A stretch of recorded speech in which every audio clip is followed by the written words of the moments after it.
இலையாக இருந்தாலும் இனமாக இருந்தாலும் அது என் தமிழாகவே இருக்கும். அப்படிப்பட்ட தமிழினை வணங்கி வாங்க நம்ம வீடியோக்குள்ள போலாம். தாவரத்தின் இலைகளின் பெயர்களை அப்படின்னு பார்த்துருக்காங்க. அப்போ இங்கே 3 ஆல்ரெடி நம்ம படிச்சிருக்கோம். ஏன்னா முக்கணி, மா, பலா, வாழை இது எல்லாமே இலை தான். அப்போ ஒரு அரசர் வந்தால் கண்டிப்பாக அவருக்கு தட்டிலே தர முடியும், இலையில தான் சாப்பாடு தரணும். அவங்க கூட வர ஆளுங்களுக்கு எதில் தான் தருவா, இலையில தருவா அப்படின்னு நம்ம வச்சுக்கோங்க. அதுக்கப்புறம் அகத்திக்கீரை, பசலைக்கீரை, முருங்கைக்கீரை இது எல்லாமே கீரை நம்ம ஆல்ரெடி படிச்சிருக்கோம். அதுக்கப்புறம் அருகம்புல், கோரைப்புல் நம்ம ஆல்ரெடி நம்ம விநாயகருக்கு கோரைப்புல் வச்சு படிப்போம் அப்படின்னு நான் வச்சுங்க. அப்புறம் நெல், வரகு, தாள். அப்போ என்ன சொல்ல, பொண்ணு பார்க்குறவங்க என்ன சொல்லுங்க, நல்ல வரணும் தான் இப்படி எங்களுக்கு கொஞ்சம் தள்ளி விட்டு போப்பா அப்படின்னுவாங்களே தள்ளு. மல்லித்தழை அதுதான் நம்ம தினமும் குழம்புல போட்டுகிட்டே இருக்கோம். மல்லித்தழை இல்லாத குழம்பு வைக்கிறதுல. அதுக்கப்புறம் சப்பாத்தி கள்ளி தாழை அப்படின்னு இருக்கு.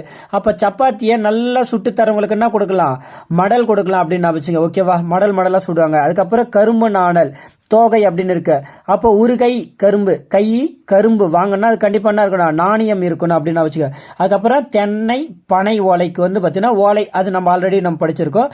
அப்புறம் கமுகம் அப்படின்னா பாக்கு, கூந்தல் அப்படின்னு இருக்கும். அப்போ கூந்தல்